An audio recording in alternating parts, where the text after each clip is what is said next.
আপনারা দেখতে পাচ্ছেন আমি এখন দাঁড়িয়ে আছি পাবনা চেতনের মোড়, যেটা বাইপাস সড়ক টার্মিনাল চেতনের মোড়।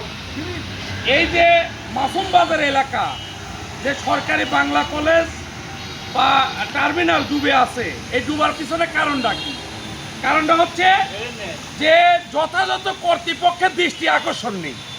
অর্থাৎ পাবনা যে পৌর একটা সার্কেল আছে, পৌরসভার একটা প্রশাসন বিভাগ আছে, তাদের কোনো দৃষ্টি নাই। যেহেতু এখানে কাউন্সিলর নেই, মেয়র নেই, তাহলে তার তো একটা প্রশাসনিক বিভাগ আছে। ভাই এনে আসেন, আপনি আসেন এনে। প্রশাসনিক একটা বিভাগ আছে, এই প্রশাসনিক বিভাগের কোনো দায়িত্ব আমি মনে করতেছি তারা খাটাচ্ছে, তা খাটাচ্ছে না। এই যে চেতনের মোড় ব্রিজ, কি রকম জাম দেখেন, জামটা দেখে দেন। আপনি একটু নিচে নামান, জামটা দেখে দেন। এই জামটা বাঁধার কারণে আজকে এই সকল এলাকা ডুবন্ত হয়ে আছে। মানুষ, হাজার হাজার মানুষ, লক্ষ মানুষ এই অঞ্চলে চলাফেরা করে। আজকে এই যে এখানে গ্যারেজ, এখানে যে মোটর গ্যারেজগুলি, আপনার মাইক্রো গ্যারেজগুলি বা মাছের বাজার, এই যে একটা দারুল আমান ট্রাস্ট, এছাড়া এরা কি মাদ্রাসা, জামিয়া আশরাফিয়া মাদ্রাসা, বাংলা কলেজ, তাই না? তারপরে আরেকটা কি কলেজ যেন আছে, ইসলামিয়া কলেজ।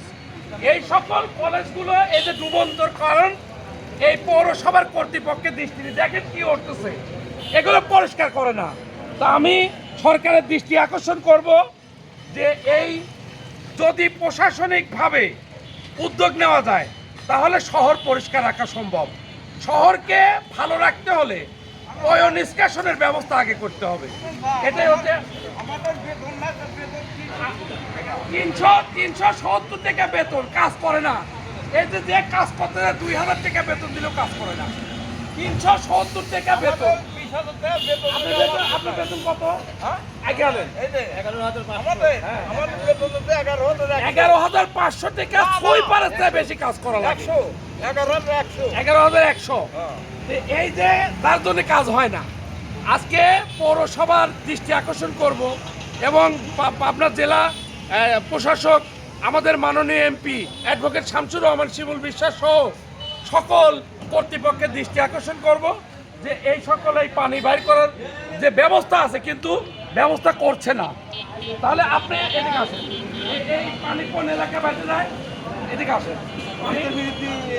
পানি কোন এলাকা বেঁচে যায় এগুলি সব এলাকায়, টার্মিনাল সহ পানি বেঁচে যায়। আপনার নাম কি?